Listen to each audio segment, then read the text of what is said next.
Three women have been charged for the brutal murder of Digicel worker and businessman Kevin Walker, who was reported missing.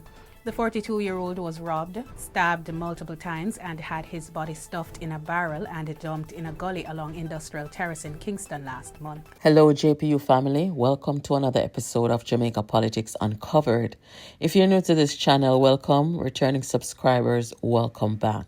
Guys, I wanted to share this story with you since last weekend, but I had to mentally prepare myself for it because this is the most gruesome homicide that I have seen in Jamaica in a very long time. Kevin Walker was a Digicel employee and businessman. He was reported missing sometime in February, and on February 28, according to the Jamaica Gleaner, DNA revealed that the body found in a barrel along Industrial Terrace was that of the missing businessman, Kevin Walker. Now, guys, when I first saw the story, I was like, okay, what could have happened?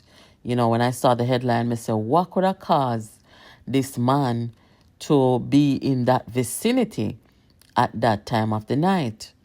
Well, upon further investigation and information, the police in East Kingston said that they were expecting to charge 3 women in connection with the disappearance and homicide of the Digicel employee and businessman.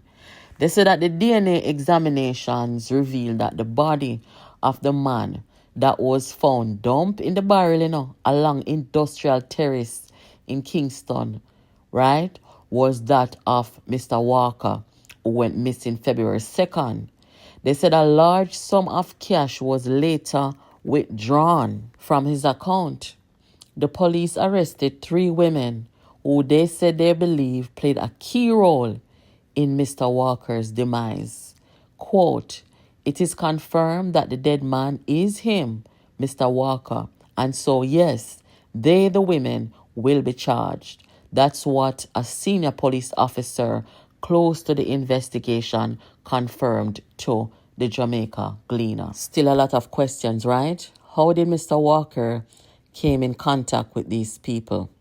So on March 8th of 2025, according to the Observer, the 3 women charged in the death of the Digicel employee found stuffed in a barrel basically lured him into his death trap. Mr. Kevin Walker was 43 years old from Vineyard Town, Kingston 3, and he was a sales administrator at the telecommunications company.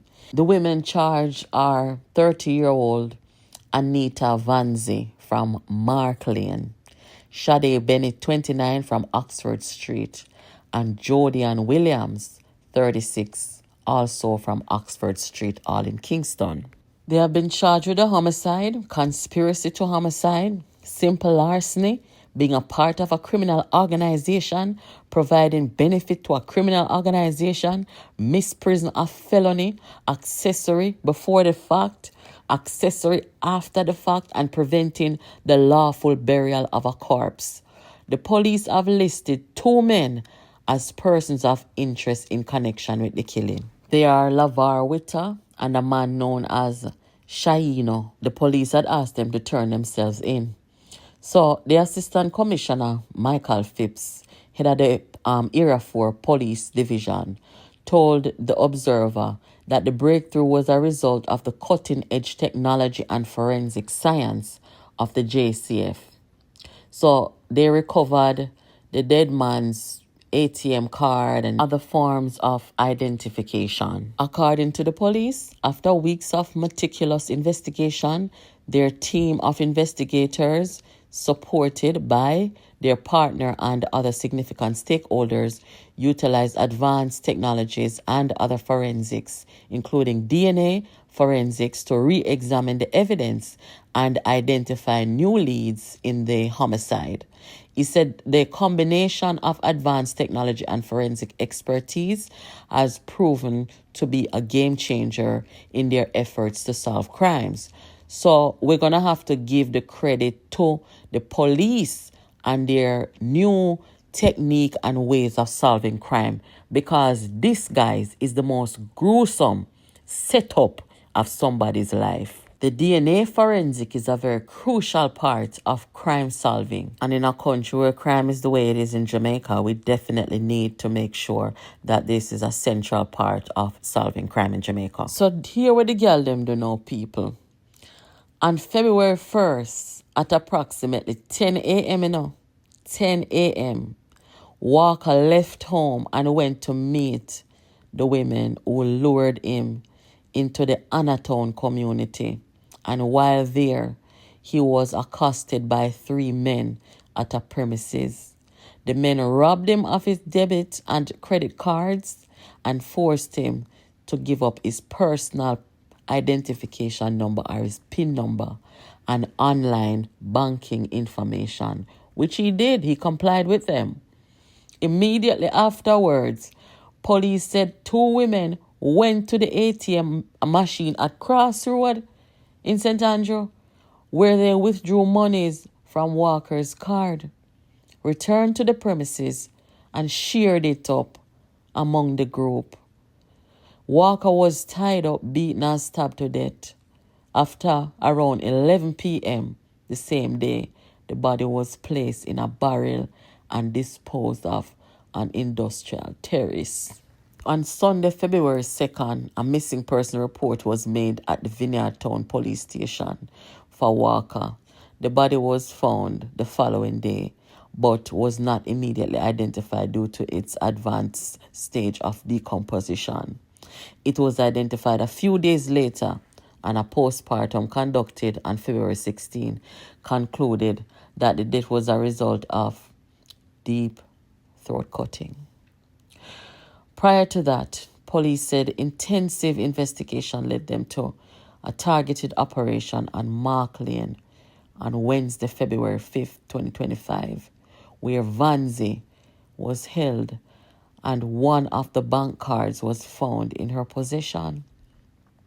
Subsequent operations led to the arrest of the 2 other women. They were all charged following a ruling from the office of the DPP. Guys, for telling you the truth, for as long as I can remember, it's always been known that you used to have females who used to lure man to get robbed, right? All of who know Garrison and them something there, we know that that was a thing, right? Where the men them in the community would have met the woman them do them things there.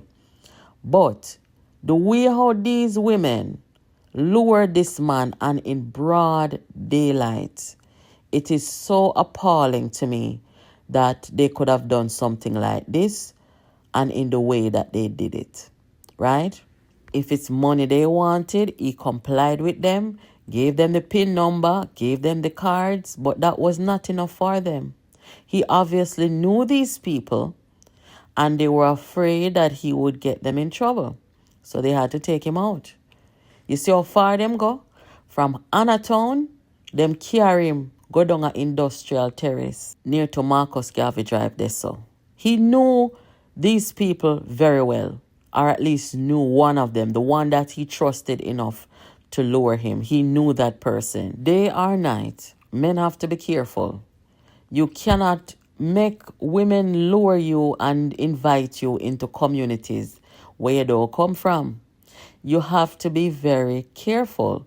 If this is a lady that you like and trust and she invite you, go somewhere where both of you are familiar and you know there's a presence around you where it's not likely that something like that would happen. You have to be so careful. You cannot be so trusting of people. Day or night, it does not matter. You have some people, they are so depraved, right?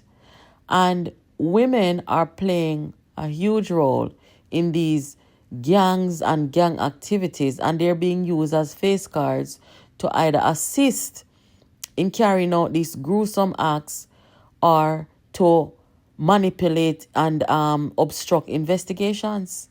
You know, I remember one time a policeman said one of the hardest thing to do was to get at these gangs by going through the women who are affiliated with them. They won't tell anything.